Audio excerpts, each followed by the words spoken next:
Yeah, just a quick word about Kleermaker. Great to see him back on the European Tour. It was in Belgium at the now lost and not forgotten Belgian Darts Championship, where he made his European Tour debut at the start of 2020. And not only making money this weekend by winning that match yesterday, but he has also booked his place in Prague next weekend as well. So this is, you know, a key couple of weeks potentially for Martijn Kleermaker as he looks to get his Euro season back on track. But when you miss the first 6 events, you better start winning games when you do appear on the Euro Tour. There's that first sign of a re-grip from Nathan Aspinall, but look how he deals with it. That is an 11-darter to kick things off.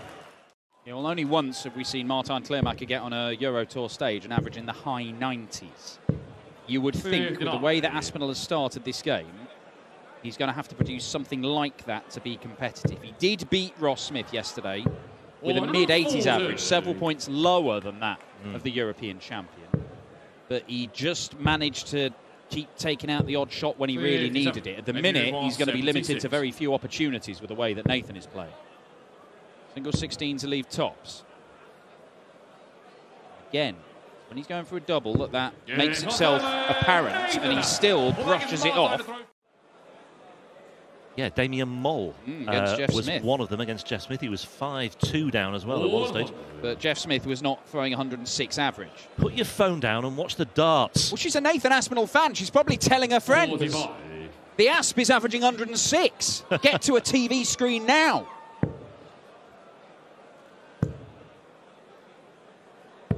No, 81.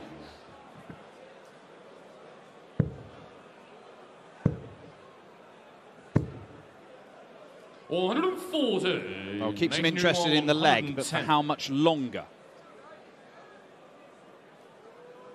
Oh, he's just got distracted by either a fly or the phantoms of his own imagination. Double 16. Don't need to imagine that. Nathan Aspinall is on fire tonight. What a statement this is from Nathan Aspinall.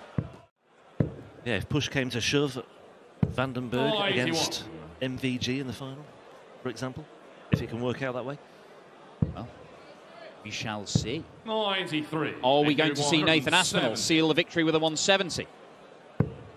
No, we're not. But his finishing has been superb. 5 out of 7 on the doubles for Nathan Aspinall. And that doesn't include that accidental double 18 he hit for the 50 checkout either.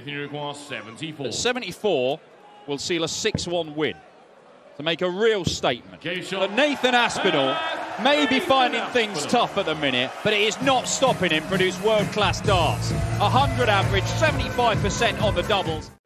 Impressed to hear about Andy Barton's run, but he was not looking past Humphries at all. He knows exactly what Luke can do.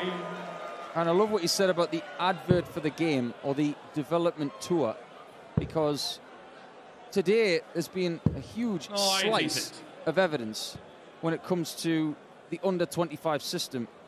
6 World Youth Champions here in today's play, and that doesn't even include Keane Barry. 149. And Humphries out of the traps like a prize greyhound who wants to get the rabbit. 10-darter potentially incoming. 81. Bradley Brooks might well be writing this leg off. Luke Humphries, double 16. Well, doesn't like either of those two. Has to just ever so slightly readjust, and does so to good effect, just guiding it in ever so slightly off that flight on the left-hand side. Look at the can I do this from this fine margin perspective. Yeah. And I think those losses to Chisnall, they won't dent his confidence, they'll actually fire him up. Well, Dan and I reiterated the point about Noppert and Aspinall meeting for a 3rd successive weekend, and the other two were very close, and you're right, it could have, with this seeding system the way it is, Chizzy and Humphries could well meet again, and if they do, it will be in the final, as they are the number 1 and number 2 seed once again. Bradley Brooks has lost his way with the first dart, single 5. Needs to try and find some sort of recovery, and that's excellent cover switching down to the 19s, but it might not be enough. Humphries for 76. Tops he wants for a 15-darter, and parallels here with Humphries and what Nathan Aspinall was producing. Got to close that with every single visit he's got left in this match. Giving Luke Humphries a 3-0 lead is a very dangerous way to win a darts match. Well, that's a bit more like it. A 140 and a 180 from Bradley Brooks. In position on throw. 57. Just a 57 in response. Now, there is a Belgian legend in the house. That is Eric Claris. for If Belgian you're my TV. age, you know who he is. He was, in the 90s, a former world master, of course, but boy, was he creative. And there's another creative Belgian. That's Brian Roman. We call him the Noodle. It's almost like he smiled as though he heard that. I mean, he can't hear what we're saying. But it was excellent timing from Brian. 120 for Brooks for the Shanghai to get a first leg on the scoreboard. Humphries way back on 259. Tops, though, would certainly make Brooks feel a lot better. And there we see that sidle angle in all its glory. Everybody seems to forget that Adrian Lewis's first major was the World Championship. 140. Got to tread carefully. Unlike the person in the crowd there, who I'm sure is wanting a bit of space with that big boot on. 99. Luke 66. 66 was a good year for the English. And that was supposed to be for the 42. So 55 left. And tops 46. starting to show 100. little signs of frustration. He'll be more frustrated if Brad can bam this ton. Wow. Poetry in motion once again for Bradley Brooks on that treble 20, double 20 combination. Watch out, though. There was an argument there for the bullseye with the last dart, but that was a very aggressive last dart from Luke. That's how he plays the game. He hits this 1-2-1, and Brad's going to feel it. 61. We saw a massive 1-6-1 from Clayton a little earlier, and that scuppers that. I tell you what, great use of the 25 there as well for Brooks, because he knows he's got the capabilities of taking out this treble 20, double 20 combination. He's done it twice already to pick up the 2 legs that he's got, or 2 of the 3 legs that he's got, and he may well use it again to good value. Again, looking for a bam. There's 1 bam, 2 bam, and 4-4. Oh, what a dart that is. That is an unbelievable 140. How on earth has he found a third of the bed twice? Yeah, ironically, when he had all that space before in the previous leg, he couldn't follow up the first dart. I've watched darts for years. That's one of the best 140s I've ever seen in my life. Humphries down to a finish first on throw. 161 minus the 20, minus another one. Does not like that one bit. And again, he's putting good use on the 25s. 2 dart combination incoming. How much pressure, though, will he be under? It might be significant. Wow. And it is significant. What a game. Is it the end? Oof. Brooks will get his chance to knock out the #1 seed to make Sunday on the European Tour for the first time in his career. 64 points required for Bradley Brooks, the former world youth champion. And he has 1 dart at double 20. Luke Humphries can only stand at the front of the stage and just hope and pray that Brooks does not find double 20, but he's been ruthless on it so far, but not on this occasion. Just when he needed it most. It's been a double that has served him so well so far. But Humphries has the knockout blow. What a game of darts that was. It was absolutely exhausting to watch. When you get to 20 PGA Tour titles, you have a membership for life. So you can play for the rest of your career. How would you feel if Chisnell got to 20 and then the PDC said, right, as long as you want to be a pro, you don't have to go back to Q school? Do you think that is a warranted thing for someone who wins 20 titles? Lovely sentiment, completely impractical, rubbish answer, move on, is my opinion. As Chizzy looks at treble 16 for double 16, doesn't get it. 84. We'll return to that in a second as Ricky eyes up a 1 treble combo. He might get it, and he does get it. Ricky Evans starting this game off. When he played Chisnell tonight, I think they've been very neutral. And yes, with a lot of games like this, they have been neutral. All I've heard from a lot of people on the periphery this weekend is just how incredible the order's been from this audience. And it was the same last year as well. It really was. That's more like it from Rapid Ricky. Second 180, but all it does is keep him at pace with Dave Chisnall, and immediately Chizzy tears off into the distance again. Well, that person with the 180 counter out there can put another choke mark on, or a pen mark. 100. Just get a little bit frustrated with those low darts at the treble 20, Ricky Evans. Double 18 for an 11 darter, best leg of the match by a distance. Curious, he moved left when he hit that 51. I've never seen him do that before.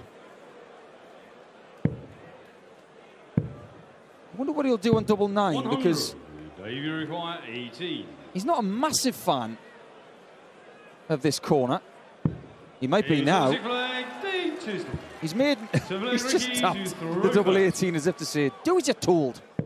Dave's had a few more two treble visits compared to Ricky's one, but he's still a healthy scoring average from Ricky Evans. 96. Intriguing part of the draw for the English and Northern Irish, of course, because Josh Rock and Chris Dobie, which will be the anchor game tonight. The winner of that one will face the winner of this one tomorrow. People are starting to look at that European order of merit. There's Dennis Nielsen, who was eliminated yesterday. He's decided to stick around, but 161 on, but not gone. Can't do what Johnny Clayton did this afternoon. Yeah, that European order of merit, people are starting to look at it, but Dave isn't, because he's going to be safe. And that gives him freedom for the rest of the year. Well, at this rate, he might be the #1 seed for the European Championship, because that is an 11 darter from Dave Chisnall, and he's starting to stretch his legs in this game. Do you think someone can break that magical 120? I mean, it can be broken. Whether it happens or not, I don't know. But I think there's certainly the possibility that it goes. It might be Dave Chisnall himself who breaks it. Because you've seen in the last 3 legs here, this is the sort of stuff that Dave Chisnall, if he'd started the game like this, then who knows where the average would have ended up. It's 101 right now, and he might win the game. It could well be the 3rd ton-plus winning average of the night. And all he needs is 32, Dan, to put the full stop on this performance. In the last 3 legs, he's been absolutely sensational.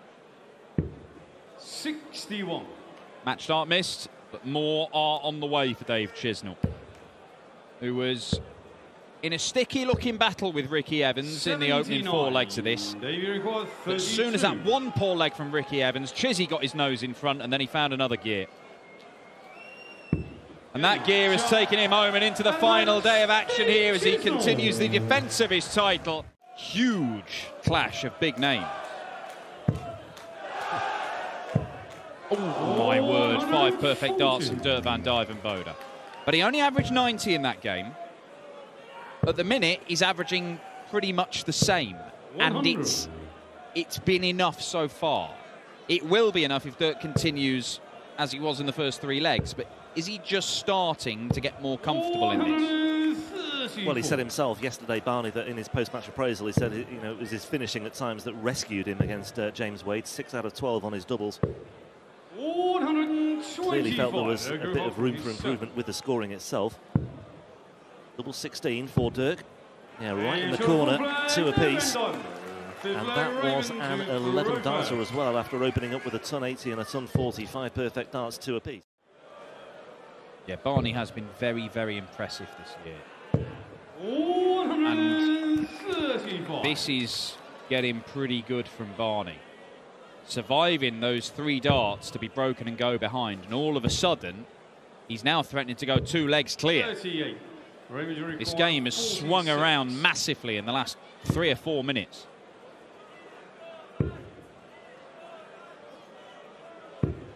Would have liked to have taken that one there and then without giving Van Dijvenbode anything like encouragement, because all of a sudden... Leave double 2. Leave double 2. Done as well. Of course he was going to do it. I don't know about that, Dan. But, well, Barney looking over his shoulder in the rearview mirror. 16. And the finishing, it's not been there in the main, has it? Look at that, 3 out of a possible 15. And Van Dijvenbode all of a sudden on double 2 for a, well, what seemed a very unlikely holder throw. The break seemed inevitable for Barney, and he may still get another chance.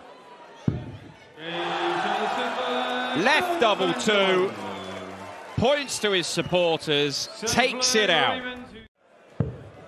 59. In the end, I don't think any possible calculations ended up going through his head because he couldn't find any treble to make any decisions. Barney went for the 164. 96. Turkey require 147. Barney's demeanour has changed. He's looking a little bit agitated on stage, but he will get the opportunity. 57. Should get one dart at a double hit. He's had chances to break before in this game. He hasn't been able to take them. That leaves double top. And he doesn't take this chance either. Well, this is more than a concern now for Barney on the finishing. Van Dijvenbode, can he step in on 90? Look for the treble 18 for the double. So 72, guess what he's going to do? Yep, there's the 1. And there's 2. That is sublime from Dirk Van Dijvenbode.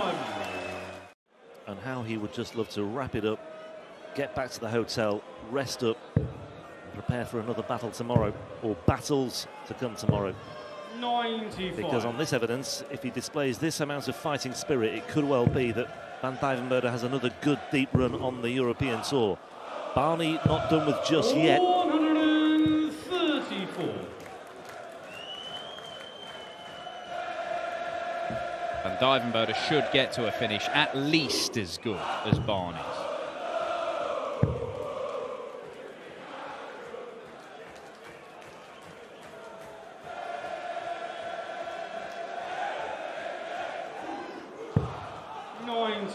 Maybe you require 84. Oh, 15 off causes him a problem, and he's missed the 19s entirely. It's a careless miss from Raymond van Barneveld, 52. and it means that Dirk Van Dijvenbode should get a match dart. 88. He might get 2 for his first ever win over the great Raymond van Barneveld. Double 14. And Dirk Van Dijvenbode has enough to brush Barney aside. A 6-3 victory. World champs that he won at the start of 2022. Looking back with hindsight, which is a wonderful thing, are you surprised by that number, or you think he's...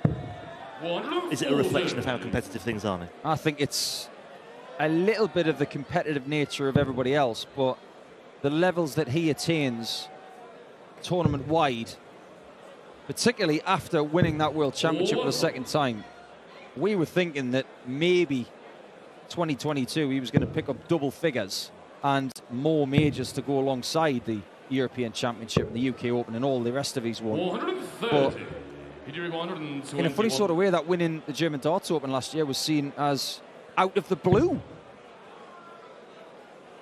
Loves a 1-2-1. Out of the blue, yeah. Bullseye for 1-2-1. I'm not sure that was out of the blue. I was half expecting that, to be honest. Yeah. I warned Luke Humphries, actually, when he won tonight against Bradley Brooks. Tomorrow's going to be loud. You better be ready for it. 60. That is going to be one really loud game. But I just get the feeling with this audience that it's going to be respectful as well. Yeah. Well, Should go bull here, Gabe. I just said to the example, if Vandenberg takes on MVG, for example, in a semi-final, how will that pan out? I think, yeah, credit to them. They've been absolutely exemplary so far. Oh, this is starting to click now. Yep. I mean, his last visit, he looked a little bit jaded, actually. He rubbed his eyes. He couldn't quite believe what he'd seen. But back in the saddle straight away. Now then, Gabriel. Can't find the treble 19 that would have left a crack at the bullseye. Peter Wright, backed up by that breaker throw in the previous leg, looking to consolidate with 3 clear darts at Sops. Well, that's a rangefinder. And that is a leg winner. Averages 97.5. My memory serves me right. That's actually where Gabe Clemens made his debut. Not in that tournament. I think it was the year before. Yeah.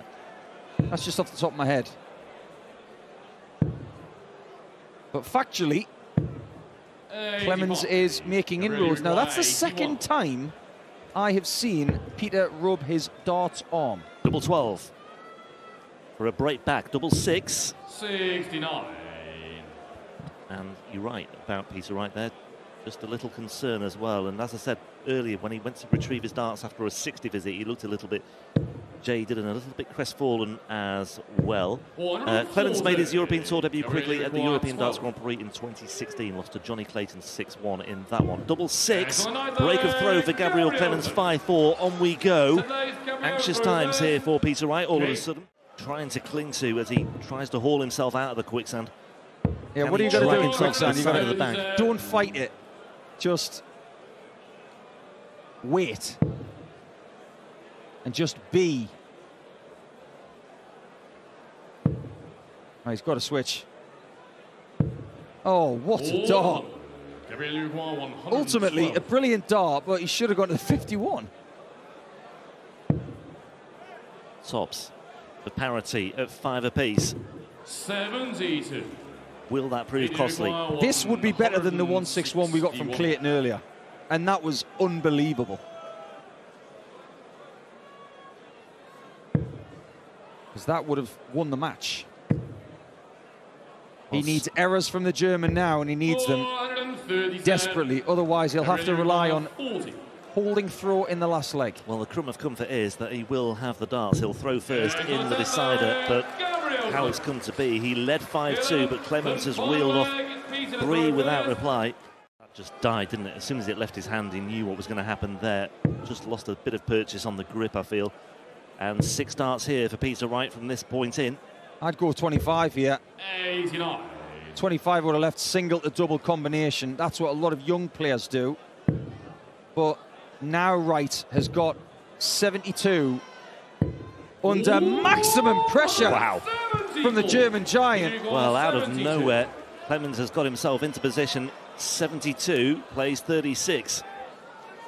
2 double 18s against double 18, but Wright has gone to the 20s sensibly. 1 dart at tops. And it's not enough. And as you say, that decision not to go for the 25s, looking back, that might prove decisive. Because Gabriel Clemens has 3 darts at double 18, but he only needs the 1 dart. It's almost like I knew what was going to happen there with that slip of the tongue. And Clemens turns things around in style. And you have that luxury when you do win titles, but maybe less of a luxury this year because of the lack of wins? Well, absolutely. I mean, as we said, if they were seeding this right now, Michael van Gerwen would not be a seed, let alone number 3 seed that he is for this weekend.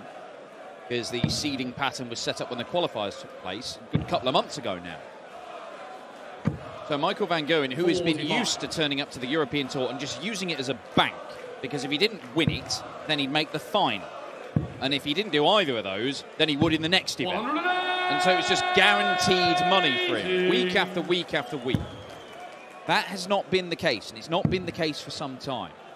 And it means that he has to do it in the floor events to make sure that he's ranked highly enough. And they are becoming more difficult by the month. That's more like it. That's an 11-darter from MVG. Comes back to if you have a good Premier League campaign, because he did. He made the final. He wasn't in the following Premier League. But I think playing in the Premier League got him to a level of sharpness that he'd never had before. It's the same for Joe Cullen. He made the final, wasn't included in the next Premier League. And I think playing every Thursday night gave him a level of sharpness that he'd never had. And not having that Premier League, it's about finding it again. Somehow. But it seems as if someone has lit the touch paper for the special one. Oh, this is vintage Jose, at least for this little spell. 4 180s in 2 legs and a chance to go into the lead. More treble 20s, Jose. We're no more now. Oh, look at this. 11-darter from Jose de Sousa. He is still flying high in the Premier League. He is still throwing as good a numbers as pretty much anybody in the world. But he is not the unstoppable force. And even when he was an unstoppable force, Jose de Sousa was turning up and sometimes stopping him. He's trying to stop him here. And he's got the fans as well. 100. I'm intrigued by the fact that the Dutch players are not being welcomed here in Belgium as much as some of the others. I think you're underestimating the rivalry between Belgium and the Netherlands. I am. Great dart. And another great dart from Michael van Gerwen. Classy finish from a man who is under pressure here. I suppose you'd rather have 170 than 168, that's for sure, but maybe Jose will get 6 darts on 168.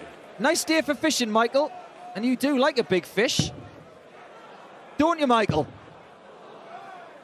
Can't produce it on this occasion. 81.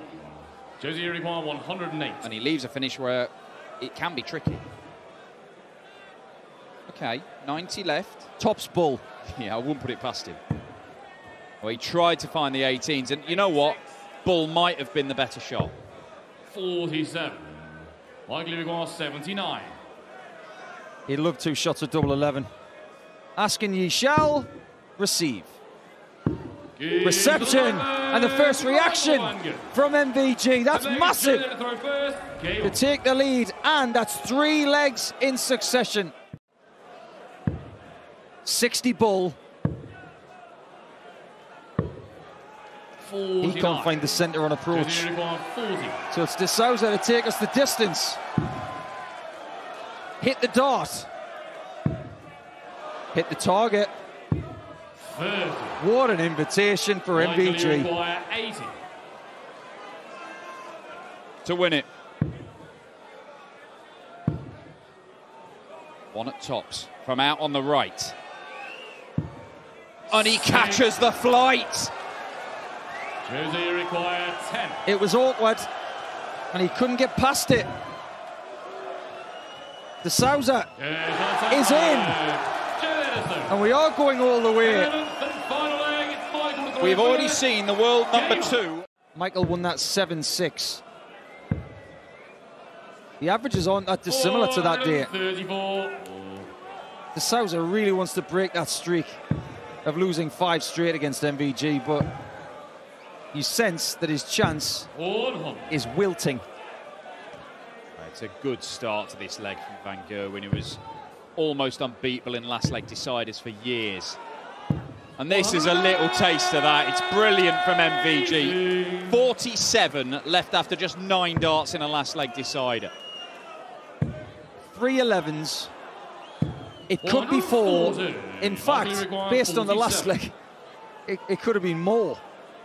Double 16. Too good. And that 12 darter puts Michael van Gerwen through to Sunday here in the Belgian Darts Open. He's actually improved on his 7th seeding position because he won in Munich, so that's bumped him up. He's provisionally number 5. Yeah. He's in everything. He's qualified for everything. It's just a case of turn up, let's see how much money I can pocket. And that's a nice position to be in. Yeah, it's good management of his schedule, because as we know, he's not played much on the Pro Tour, the Players' Championship circuit this year. He's only turned up to 4 of those, so he's clearly trying to find that balance with you know, the demands on his time and stuff. But yeah, keeping his ranking for events like this, or improving them, as Dan just said. More points on the floor there for Dimitri Vandenberg, by the way. That's got to be a concern when you're 2-0 down against the world champion and chasing your tail. Well, 18. Yeah, once again, lovely 2-dart combination. Highest checkout of the match so far, and Michael Smith is halfway there.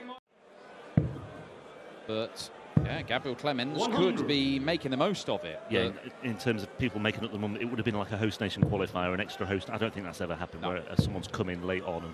But I mean, look, it's a rare thing to see genuine host nation qualifiers. Obviously, Dimitri Vandenberg is here as the highest ranked Belgian player who hadn't qualified as a seed, for example. 95. And that's a relatively new introduction for the European Tour. But a genuine host nation qualifier going through to, say, the final session, it has happened. It hasn't happened very often. And that could be happening with Andy Barton. King Dimmy the first of the darts is not enjoying much of a coronation at the minute, because Michael Smith has got the luxury of going treble 18, double 4, not even thinking about the 12 segment.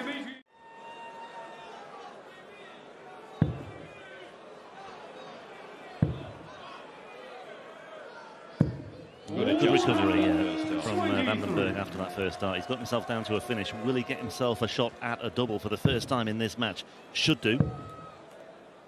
And it's one of those where he could get 2 darts at double. He might get none unless he goes to the bullseye as a sort of insurance policy. He goes to the treble and gets it, so it is his first chance to win a leg. And a chance he takes. Crowd find their voice once again.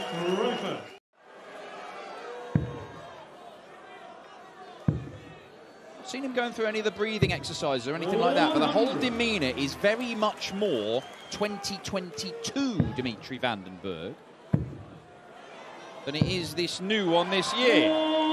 Just the way that Michael Smith quickened up on that third dart, though. Just one of the statements of intent. Single 18. And there's another one. 96. Michael, you require 83. Another big moment in the game. 17s, just a single. Double 9. Is there. Michael Smith shuts the door and goes within one of the final day. Unfortunately for Dimitri Vandenberg, the first 4 legs, it was entirely one-way traffic. 174. Signs of life. Michael Smith will be aiming to snuff them out in the next 2 visits. He will get a chance to win the game. Dimitri down to less than a ton here. Will make things interesting. 100. Michael, you require 161. Couldn't take the 164. Isn't going to take the 161, but he does leave himself 3 match darts at a double if Dimitri fails to take out what would be the biggest check out of the match. Looks at the 18s, gets the treble, gets another one, double 10. 180. Well, is that the last dart that Dimitri Vandenberg throws in anger this weekend? And 24. May well be. Yes, it is. The world #1 that beats the Belgian #1. Dimitri Vandenberg did burst into life in the back end of the game, but he gave himself far too much to do. And then Dobie going into that match and maybe a little bit jaded from the night before in Manchester. And we made the point about it being a case of just coming through your opening match. But I think looking back now, you look at what Dobie did last night, 3 17 darters, a 19 darter, a 16 darter. He's going to have to find a lot more than that against a player like Josh Rock, I feel. 39. Yeah, because he's had a 15 dart at the start. He's on 58 after 12. We're talking about a player who's very comfortable at winning legs in 15 or better all the time. And this is what Chris has been used to in the Premier League. He's been put on the rack a couple of times because of brilliance of his opponents. And that's a second 15 darter from Josh Rock. So let Chris to throw first. A lot easier for him this season than it has been for Chris, because he's been hot-footing it around Europe more than anybody. Yeah. And also, you know, it's big stage, big crowd experience. I mean, he's not had, relatively speaking, he's not had a great deal of that. I'm sure there's going to be loads more to come, you know. Bigger crowds, bigger venues than this as well, but he's played on the biggest stage of all, of course. But what I'm saying is it all helps, and it will be further experience. The demands of travelling, managing your time, managing your schedule, all part and parcel. Let's not forget he's still only 22. He's only been on the circuit for a year and a bit, so He actually has a chance this year of doing something that has only been done by Belgian Dimitri Vandenberg. He could even defend his World Youth Championship. He will be eligible for that later in the season. That was a single hit by Chris. He was not convinced that it was a good dart, but it was a good leg. That is a 12 darter from Dobie. went on to make the semi-finals of that, and I think that was the moment where it all began really for him. Had a great quarter-final appearance at the World Championship where he beat former world champions Gary Anderson and Rob Cross, the aforementioned. Went on to win the Masters as a result of that. 57. A month later. Joshua 100. Josh will look at Dobie and see that as the example. No dart player on earth likes that dart when that happens. And it happens to everybody. 60. Dobie has got a big ask here. Ideal first dart is right at the top of the 60. That'll do. Yeah, that will do. Maybe it's the left-hand side, yep. Double 12. 132. Well, the first two were so perfect. Require And 40. you don't need me to tell you how he felt about the double 12 shot. He will feel sick now. 90 plus scores, 130 plus scores, all 180s. They're all the same, but it may have just changed. But the averages are great, the first nines are great. This is a really good match. And they have no excuses, these two, when it comes to sharpness, because they've played a lot of darts this year. And when we play the first European Tour event, we can always say ring rust, maybe they're not at 100% yet. These guys are about as close to 100% as they could possibly be. Dobie still needs to find another break. 97. Needs to find a hold of throw first and foremost, because Rock is in position once again. And guess what? It's on. It's on. 8 perfect darts for Josh Rock on the European Tour. It was almost, but it wasn't quite meant to be. And once again, the crowd playing their part. A nice acknowledgement from the faithful inside the October Hallen here in Wieze. Why does everybody play this well against Chris Dobie this year? It's happening all the time in the Premier League. All he can do is laugh sometimes, Chris. It's as simple as that. What a completely ridiculous leg. Well, no guarantees that Rock will win this leg. He's got to find double 12, inside for double 6. Well, we talked about it being a nerveless performance, but it's not quite nerve-free, is it? But he's got there in the end, 5-2. Evening session on day 2 in Belgium, and Rock is looking to fill it up once again. This is great stuff to watch. This is a 3 Michelin-starred dessert dish from Josh Rock and Chris Dobie. Unbelievable scoring from both players. 10 180s in the game. And we might get more. More, you say? Ask and you shall receive. We didn't get the 9 darter in the previous leg. How about the last leg of the day? Well, Dobie's chance has gone. He too was on a potential 9 darter. As it is, Josh Rock is once again sensing an opportunity. He finds the treble 20 again. But this time he can't find the treble 19. What a finale this is. Chris Dobie, over the course of the Premier League and some European Tour events this year, has been hit with a giant hammer when it comes to the form of his opponents. Chris Dobie's averaging 105, and he's barely getting a look. Well, if you're in any doubt about Josh Rock and his class and his ability, this is the perfect illustration. Could round off with an 11 darter, maybe 12 on double 16, and it is. What a performance that is from Josh Rock. I tell you what, a finalist in Graz a couple of weeks ago, and on that evidence he could go far again this weekend here in Belgium.